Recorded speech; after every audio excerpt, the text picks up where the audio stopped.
Hifza, what an honor it is to be sitting and chatting with you. You are not only my husband's niece, but I mean, you have just turned into one of those phenomenal businesswomen.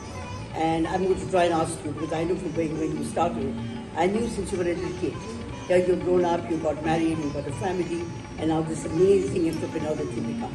It really is a story, so I want to talk to you about this. So tell me. Hifza, tell me, it's such a great story. How you started, and how did you become so big? Thank you so much, Marina. It's an honor to be sitting with you, and coming from you means a lot.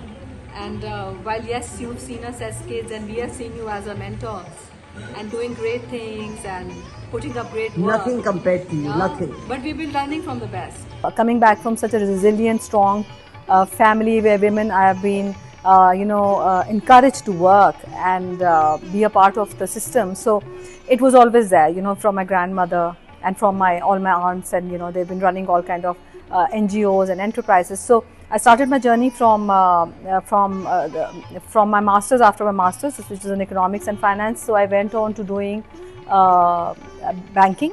So I entered the financial sector. So I worked there for 7 years with different banks, ABN AMRO, Emirates, and then I was very happy, very content with what I was doing. And then it was time to get married. And I wasn't so happy with the salon that I went to. So they kind of made me so white, and I'm like a medium to tan kind of a girl, and looking white was like not my piece of cake. So then I started thinking that this industry needs leadership in Pakistan, people can do better, the servicing is entirely missing. So I went down to learning. I left my original line of work. I did my learning courses for 5 years. Then I started a salon with one girl back in 2010. And mashallah, now in 26, we are in 11 different buildings. We are at different locations. We have about 500 girls working. We have a huge turnover, alhamdulillah, and in sales. And also, we are leading these girls in terms of the empowerment. The empowerment logo basically that we take around is that this organization is for the women, by the women, of the women, and everybody who comes in or is taken in their adoptions. So once we adopt a girl, so then her entire responsibility lies with the organization in terms of educating her, giving her the best international training, taking care of her own transportation, her food, her medical for her and for children, her education if she's single, for the children, and all kind of securities. So alhamdulillah, our staff kind of retention is great because they don't want to leave, and awarded multiple times for different entities by the President of Pakistan, by the Chamber of Commerce on this initiative. So alhamdulillah, it's been great, it's been lovely, the ride, the journey, there's a lot of learning in it. But I think at the end I owe it to my grandmother, who put this resilience and so much commitment and so much, the term that you say that, oh my God, I have to do everything. So this comes from Appa Shamma basically, and you know her more than maybe I do. So this is the story for Hifza Khan Salon. It's my dadu. So actually, you see, the reason you go big is because you take people along. So you create a team, and when you create a team, you be honest with them. You create a team, and your team should know that whatever I'm getting into is what is being promised. You don't lie to them, you don't shortchange them, you bring the best, So I think with Hifza Khan, the Infinity Ventures, because Infinity Ventures, now we call the Infinity Ventures because we have different lines under it. So Infinity Venture 1 is the Hifza Khan Salon and Studio. Then we have Dr. Elements, which is our skincare. Then we have the Hifza Khan Cosmetics coming in. Then we have the Hifza Khan franchising. We have the Hifza Khan expansion. So all of these are different lineups under the Infinity Ventures. And the people that we brought in, I feel I did was that my duty was to hire the best, people who could do better than me. And then you let them do how they want to do it, and then you incentivize and make a part of your profitability, your financials, so that they own the business, right? So this is how we have grown. This is what we have done. And I think the best part for any organization to grow big is to take people on board and to retain them and to respect them and to give them leverages to do what they think is right for the organization. And maybe if you think your organization is not going in the right direction, it's maybe you've not hired the right people. But saying so, for a beauty industry in Pakistan, it was very difficult to bring the best minds on board, because I mean, I'm talking about bringing CFOs and COOs and CTOs and head of a supply chain, customer services from the best organizations. And why would they come into a beauty business? But then you show them what all the beauty business can do for you, and maybe better than what their companies are doing for them. And then they understand the appeal, or they understand how it has been put to them. So this is how we built the organization in 10 years, which is like literally no time for setting up any business to this scale, because 10 years is literally a very short stint of time. It's literally a decade to come up from one hiring to 500. I'm sorry, I won't be able to give you the numbers on as you can say social medias, but it's like we have literally turned around this industry, and we are the pioneers definitely in terms of bringing service to Pakistan, because it was unheard of any salon having a huge customer service base, a department which is totally focused on how the customer feels when they come in, how is their experience using the best products, using the best line of technicians, giving them the best education. So it's been like a multi-dimensional kind of a scenario here, where you are not only training your staff, and you have to remember, Marina, that the girls who are coming in, we're an all-female environment, are literally coming from the educational backgrounds are literally non-existent. Maybe they have done a grade 4 or a 5, or maybe a grade 10, or maybe she's coming from Bricklanes. I think the project that got a lot of appreciation from the President House was a project we did for the girls from Bricklanes, because now when you the bhatta jahan itein banti hain. So imagine these girls, Bricklanes. So these girls were making bricks when they were 8 or 9 or 10. We pick all those girls up. And in fact, when you come tomorrow, maybe I'll tell you, with this girl who's doing your hair coloring was somebody who was making bricks when she was 9 or 8. Or maybe this girl who's doing your extremely amazing massage was maybe begging on the streets few years ago. So we pick up these girls, and we want to transform the lives of these girls, making them mentally, physically, emotionally empowered.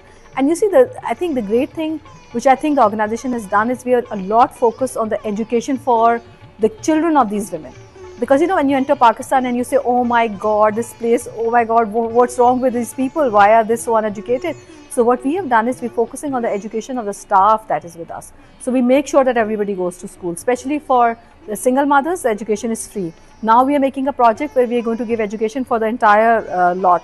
So you're just trying to create a more educated, more empowered, more well-read, I would say, technically strong girls. And there you go. This is what Hifsa Khan is about. So it is called womanocracy. So we call it that Hifsa Khan is an organization. This is for the women, by the women, of the women. It is built by the women. We have a few men, but they're very few. And this is how we have gone into this. You know, there are a lot of people who do these things, but everything, the key things that which struck me are that you believe in teamwork, you believe in picking people up and helping them grow. Yes. When they grow, you recognize them. Yes. If they do work for you, you acknowledge them. Yes. These are the very basic things. Yes. You don't even need the education for them. Yeah. That's because the human spirit of generosity, where people feel that if I work for Hifsa, I will get something back. That is the most initiative yes. you can give Yes. another human being. That's right. And you see, that yeah. is true leadership. Yeah. Yeah. And you know, you feel so happy, you feel so accomplished. Like, so one of my very senior girls in HR, she came in for mopping.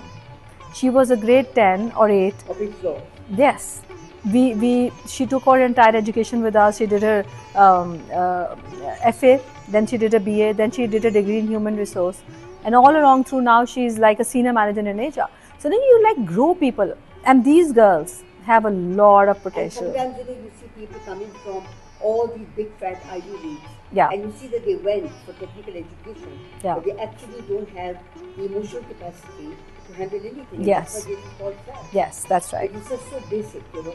You get impressed with people who come in from here and from there, but they have no depth. That's right. As a result, they don't grow, their teams don't develop, nothing evolves, and then you have a flat out consequence. Yeah, yeah.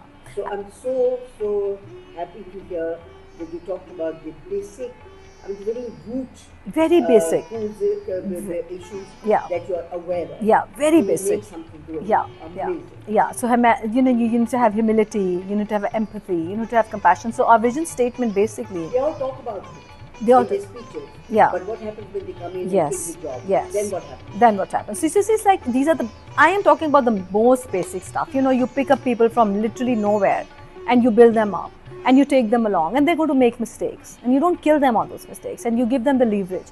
I think it's a lot of patience. But yet at the same time, you know, when anybody is coming to work for Ifsa Khan or Infinity Group, I tell them, look, do you have a compassionate heart? Do you have empathy in you? Will you be able to help me support my program? Because it's not about just 60% of our revenue goes back into the rehab of our staff. I mean, it's a big thing. And it's like, do you have the heart to give that out back? I mean, how do you do that? I mean, oh my God, I could have kept all that money and I could have just kept the system running. No, you give it back. And then at Day and Yasa, I kept asking Alamia, help me do something which you will forgive me for. Maybe this also comes from there.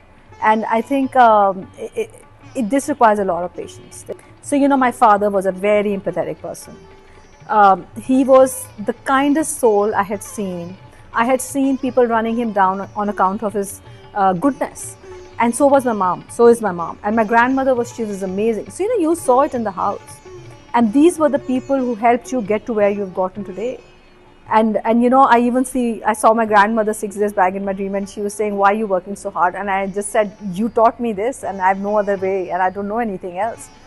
And they kept you away from bad stuff. I mean, I still remember how a lot of my friends had gone into drugs and alcohol and different kind of things. And I remember my grandmother sitting me down and my father and mother sitting me down. Okay, you stay away from these things, and it will help you go bigger. So, you know, these are small things. They're very big things. Very big things, small things. In fact, they are really the things that make you, what will make you grow big, Yeah. become so big. Don't ever say, they are bigger than a lot of the big Ivy League degrees that people. And the value system they give you. And the beautiful. Because the world is about people. Yeah. And if you cannot manage people, you can't manage anything. And I think the empathy I learned from my parents and my grandmother, and the values they set in us were so commendable. And people ask me, how do you become Ifsa Khan? I said, look, there's nothing special about it. It's just what we learned at home, and how to manage ourselves, how to manage our lives, how to be kind to people. And I think one thing my father used to say was, always do the right thing. And never do the wrong thing. Always do what you feel is right. And maybe we kept doing that again and again and again and again. But what I'm so impressed about is that you know how to lead. It's not about being a beauty style. It is about managing that many people. Yeah. It's about the leadership quality. It's a leadership. And yeah. the leadership quality, whether you are the Prime Minister, whether you are a minister, whether you are the CEO of a company, it is leadership. It's leadership. And the leadership growth, and also about your investment, about helping people out with what you want. Everything is not for you. Yeah. It has to go, it has to show. And you talked about it already, it's such so impressive. Yeah, thank you so much. Thank you so much. I meet a lot of people, but this kind of sensitivity at every stage. And economy is the most important thing. Yes. And the economy of where the success of your company, all these things add to our economy. It does, and you see a lot of times people would say, why are you in Pakistan? I said, look, I always had a chance. Me and Saadi could have settled anywhere, mashallah, you know Saad and all of that. But I said, no, I want to stay back in Pakistan. I want to help my people. And this country is... And let me tell you one thing, you know, what you can be in your own country. Yes. You with a lot of money, you don't have the same status. Yeah. I live abroad, but they don't have an existing job. We are constantly in touch with Pakistan. We are very, very connected to Pakistan. So I've always had, Shaukat and I have kind of enjoyed best of it. Yeah. But we made a lot of effort to stay in touch. Yeah. And when surely. we come here, it's like, we never moved out. When we go there, we are totally comfortable. Yeah. Same thing with my children, we kept them and, people that we know, So, because I'm a great believer that you really can be somebody that you belong. Yeah. You can make 100 million, 200 million, wherever. But who knows you? Who knows you? You? Are the certain person. That too. Over here, your family is with you, you can live abroad, but you be connected. Yeah. Because I've really, really worked very hard to remain connected, because it's very important. It's very important. Very important in life. They give you the energy, they give you the fuel. they give you, they keep you short and I'm much older now.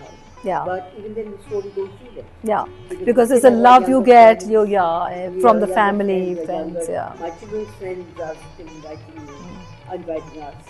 So, that's amazing because it doesn't sort of make us feel that, we Yeah. are waiting to die. Yeah, yeah. So that has been. But you see, when we look at you guys and we are like, oh my God, we want to be like them. When we, so it's a beautiful connection of the younger generation to the slightly older generation, and how you fill in the gaps, and how you people understand us, and how we connect with you, all of you, and the eagerness to meet you guys, and your eagerness to meet us. I think it always kind of It's very gives you, important. yeah. It's very important. Exchange, very important.